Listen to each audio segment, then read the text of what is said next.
नमस्कार साथियों, एक बार फिर से आप सबका बहुत बहुत स्वागत है। आज रीजनिंग में हम लोग पढ़ेंगे कोण का तीसरा पार्ट। इसमें आज हम लोग क्या पढ़ेंगे, देखिए सबसे पहले तो हम आज के टॉपिक में 4-5 सवालें हल करवाएंगे। सवाल किस प्रकार की होगी कि एक व्यक्ति कार्यालय 10 बजे पहुंचता है तो वहां मीटिंग शुरू हो चुकी थी या अभी शुरू नहीं हुई थी, तो कार्यालय का समय क्या है, इस तरह। या बस 40 मिनट पर रवाना होती है, पिछली बस इतने बजे गई थी, दूसरी बस कब जाएगी, इस तरह के जो प्रश्न होते हैं उनको हल करेंगे। इसके अलावा एक बहुत अच्छा एक व्यक्ति सत्यप्रकाश जी ने कमेंट किया था कोण पर आधारित प्रश्न का, तो वो बहुत अच्छा प्रश्न मुझे लगा, इसलिए मैंने सिलेक्शन किया उसका, तो उस सवाल को यहाँ पे लगाएंगे। उसके अलावा लास्ट में आपसे जो प्रश्न पूछे थे पिछले वीडियो में, उस प्रश्न को हल करवाएंगे। उसके बाद आखिर में आपको आज का होमवर्क देंगे। ठीक है, तो वीडियो को शुरू से आखिर तक देखिएगा, स्किप मत करिएगा और पूरा कॉपी में नोट करिएगा। देखिए आपके सामने हमने एक प्रश्न लिखा है। प्रश्न को पहले हम बड़े गौर से पढ़ते हैं। प्रत्येक 40 मिनट पर प्रयागराज से लखनऊ के लिए एक बस रवाना होती है। 12:15 बजे एक व्यक्ति बस अड्डे पर पहुंचा, यानी कि प्रयागराज बस अड्डे पर पहुंचा, तो पता चला कि अगली बस 30 मिनट बाद जाएगी। बताइए पिछली बस कितने बजे रवाना हुई थी। ये प्रश्न इतना बड़ा है, इसको देखकर लड़के घबरा जाते हैं, लेकिन वास्तविकता ये है कि इस पर ध्यान दिया जाए तो इससे सरल प्रश्न कोई हो ही नहीं सकता। बहुत सरल है। तो कुछ बातों का आपको ध्यान में रखना है, उसके बाद आप सवाल लगाइए। देखिए यहां पर आपको 3 बिंदुओं को ध्यान में रखना है। देखिए सबसे पहले आप लिखिए पिछली बस, यानी कि पिछली बस के रवाना होने का समय। फिर आगे आप लिख दीजिए अगली बस। अभी आपको नोट में अपने लिखना पड़ेगा इस तरह से, जब समझ जाएंगे तो ये सब लिखना नहीं पड़ेगा। और बीच में आप लिख दीजिए व्यक्ति। व्यक्ति का मतलब जिसको बस से जाना है। अब इन तीनों में किस चीज का समय दिया है ये पहले आप फिट कर दीजिए। साफ साफ लिखा है 12:15 बजे 12:15 पर एक व्यक्ति बस अड्डे पर पहुंचा। तो जो व्यक्ति बस अड्डे पर पहुंचा उसका पहुंचने का समय है 12:15। ये समय है। इसका मतलब कि इसके पहले एक बस चली गई थी और जिस समय वो पहुंचा है उसके बाद अगली बस जाएगी। यही हुआ। तो 12:15 बजे एक व्यक्ति बस अड्डे पर पहुंचा तो पता चला कि अगली बस 30 मिनट बाद जाएगी। यानी जब 12:15 बजे वो बस अड्डे पर पहुंचा और बस अड्डे से इंक्वायरी में पूछताछ किया तो पता चला कि अगली बस 30 मिनट बाद जाएगी। इसका मतलब कि इसके समय में अगर आप 30 मिनट को जोड़ दें तो अगली बस के जाने का समय पता हो जाएगा। तो 30 मिनट जोड़ दीजिए तो कितना हो जाएगा, 12:15 और 30 45, यानी कि अगली बस के जाने का समय है 12:45। अब हम बार बार इसको लिख कर नहीं जोड़ रहे हैं, इतना तो आप समझते ही हैं, रीजनिंग पढ़ रहे हैं तो मिनट को मिनट में जोड़ा जाएगा, 15 में 30 जोड़ा गया 45, समय वही 12:45। अब अगर इस प्रश्न में ये होता कि बताइए अगली बस कितने बजे रवाना होगी, तो आपका उत्तर यहीं पर आ गया था कि अगली बस 12:45 पर रवाना होगी। लेकिन पूछा क्या है, पिछली बस कब रवाना हुई थी, यानी जब ये व्यक्ति पहुंचा इसके पहले बस चली गई थी तो वो कब गई थी ये बताना है। तो इसके लिए आप यहां से भी कर सकते हैं और आप यहां से भी कर सकते हैं। अगर आप यहां से करेंगे तो कैसे करेंगे, साफ साफ लिखा है कि 40 मिनट पर एक बस जाती है। इसका मतलब पिछली बस जब गई होगी तो उसके 40 मिनट बाद ये वाली गई है। तो अगर आप यहां से आधार बनाते हैं तो 12:45 में 40 मिनट आप घटा दीजिए तो यहां हो जाएगा 12:05।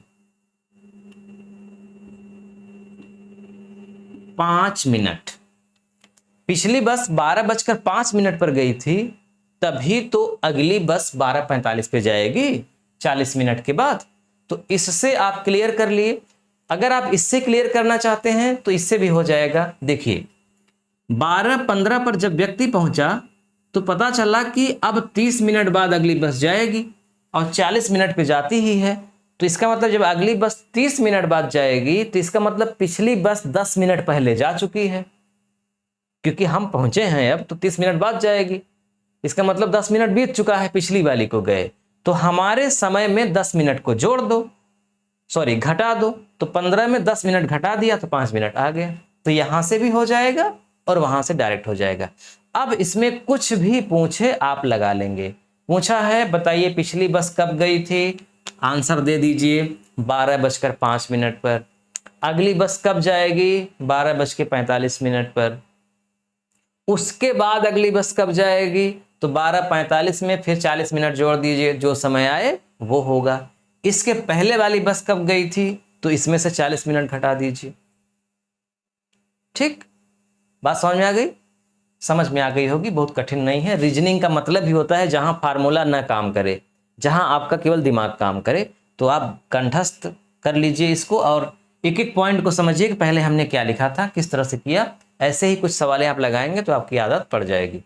चलिए अगला प्रश्न हल करते हैं। दूसरा प्रश्न है, पढ़िए ध्यान से। प्रत्येक 40 मिनट पर प्रयागराज से लखनऊ के लिए एक बस रवाना होती है। स्थान बदल जाता है, आप समझ ही रहे हैं। राजू बस अड्डे पर पहुंचा तो पता चला कि वह 25 मिनट लेट हो गया। यदि अगली बस 1:40 पर जाएगी तो बताइए राजू बस अड्डा पर कितने बजे पहुंचा था। तो यहां पर कुछ नहीं करना है, बस आपको ऐसे लिख देना है पिछली बस, बीच में लिख दो राजू और आगे लिख दो अगली बस। बस इन्हीं से इतना लिखते ही आपका आधा काम हो गया। यहां साफ साफ लिखा गया है कि अगली बस 1:40 पर जाएगी, तो यहां पर लिख दीजिए 1:40। ये क्लियर हो गई बात।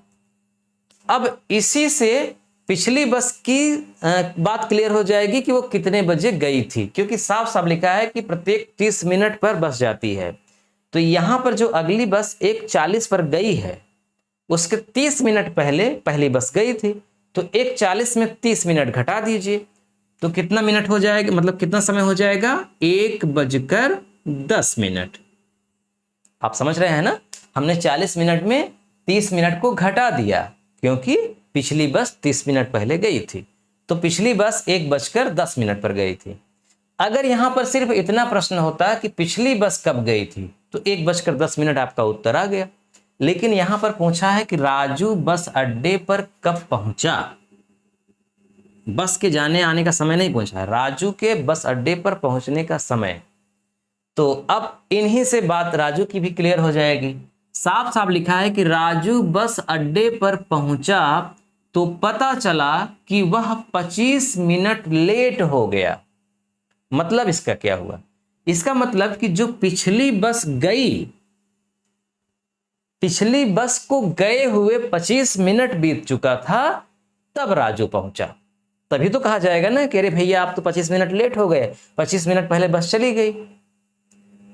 तो अपने से स्वयं राजू जान जाएगा कि हम इस समय मतलब कितने बजे पहुंचे हैं या कितना समय हो रहा है। तो कैसे निकलेगा कि पिछली बस का समय हो गया 1:10, राजू 25 मिनट लेट हो गया, तो इसी में आप 25 को जोड़ दीजिए तो कितना हो जाएगा 35, यानी कि 1:35 पर राजू बस अड्डे पर पहुंचा है।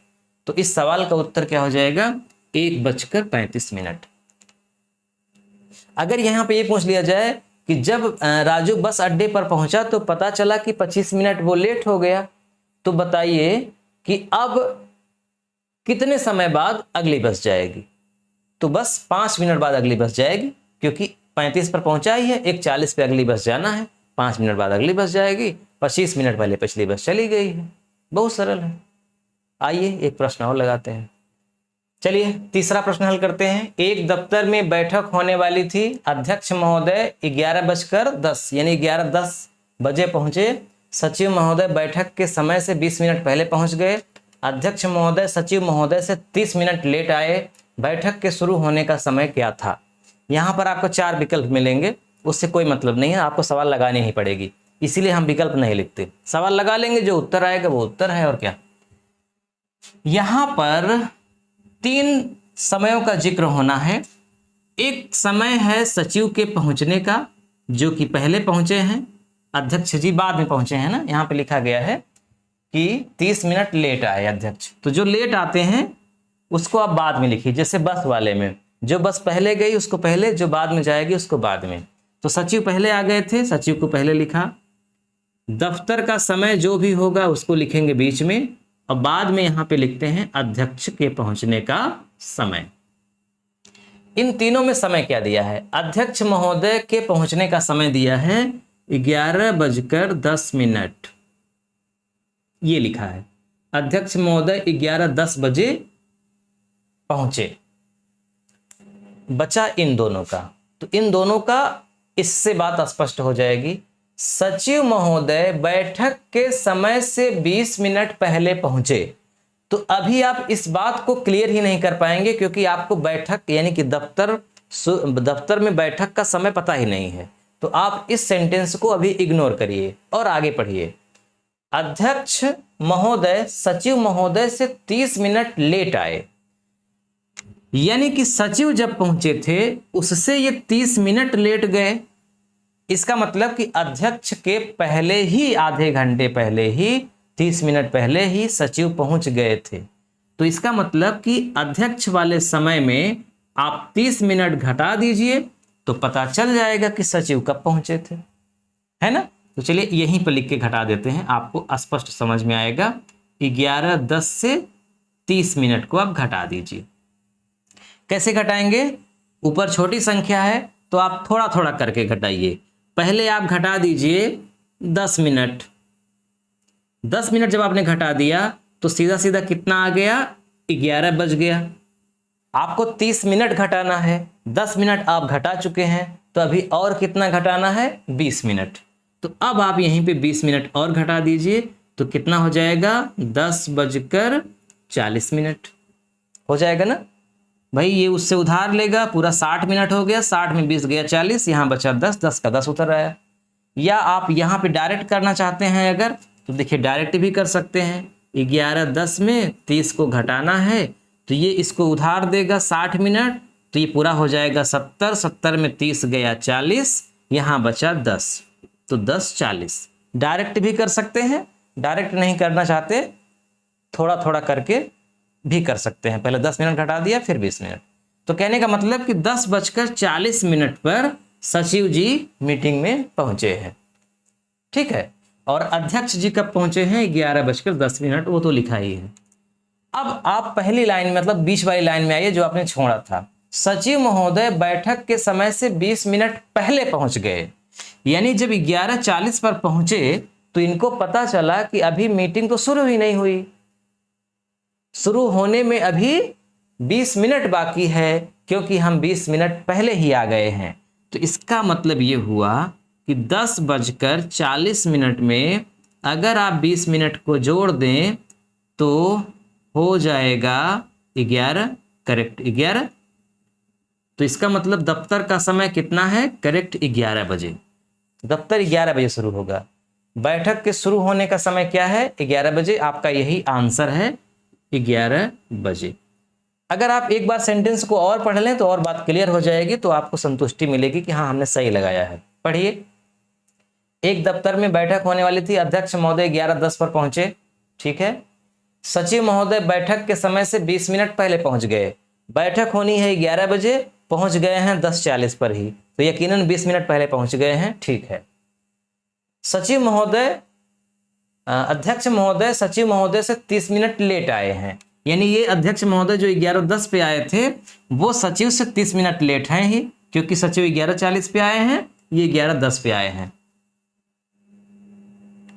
मतलब ये 10:40 पे आए हैं, वो 11:10 पे आए हैं, तो वो लेट हैं। यानी बिल्कुल सही लिखा हुआ है। जब बिल्कुल सही है तो प्रश्न आंसर भी सही होगा कि बैठक का समय क्या है? 11। पूछता सचिव कितने बजे पहुंचे हैं? तो सचिव पहुंचे हैं 10:40 पर। कुछ भी पूछे आप कर सकते हैं, लेकिन इतना करने के बाद। तो बस आज इतना ही। अब मुझे लगता है कि अगर आप इन तीनों प्रश्नों को आप अच्छे से रिमाइंड कर लेंगे तो इसी तरह के प्रश्न रहते हैं, आप सब कर लेंगे। अब आप थोड़ा सा ठहरिए, आपको बहुत एक अच्छी सवाल बताने वाले हैं जो सत्य प्रकाश जी ने पूछा है, वो आपके भी काम की है। उस सवाल को लगाइए, फिर होमवर्क जो दिए थे उसको लगाते हैं, फिर आज का होमवर्क आपको देते हैं। सवाल है एक घड़ी 4:25 समय बता रही है, तो लगभग कितने मिनट बाद दोनों सुइयों के बीच 180 डिग्री का कोण बनेगा? ये सवाल बहुत सरल है। पहले थोड़ा सा आप देख लीजिए कि ये जो समय है वो किस प्रकार का होगा। देखिए 4:25 हुआ है, इसका मतलब 4 यहाँ है, 5 यहाँ है, तो मिनट वाली जो सुई है वो 5 पर है, क्योंकि 25 मिनट हुआ है। 5 × 5 = 25 और 4 बजा हुआ है, इसका मतलब 4 और 5 के बीच में बड़ी छोटी वाली सुई है। तो ऐसा है इसका, और बीच में कितने डिग्री का कोण है इसकी कोई जानकारी नहीं है। ये पूछ रहे हैं कि 4:25 तो हो चुका है, लेकिन कितने बजे बाद यानी कितने मिनट के बाद ये वाली जो सुई है वो आगे आ जाएगी, कुछ ऐसे, तो ये भी कुछ आगे आ जाएगी, तो कुछ इस तरह चित्र बनेगा। तो वो समय कब होगा, कितने मिनट बाद ये इसके विपरीत पहुंचेगी, ताकि इनके बीच 180 डिग्री का कोण बन जाए। ये नहीं पूछ रहे हैं कि कितने बजे 4:00 पर दोनों सुइयों के बीच 180 डिग्री का कोण बनेगा, ये नहीं पूछ रहे हैं। ये पूछ रहे हैं कि 4:25 के बाद कितने मिनट पर 180 का कोण बनेगा। दोनों लगभग एक ही बात है, लेकिन उत्तर अलग हो जाएगा। तो फार्मूला तो वही है, उसी तरह लगाएंगे। 30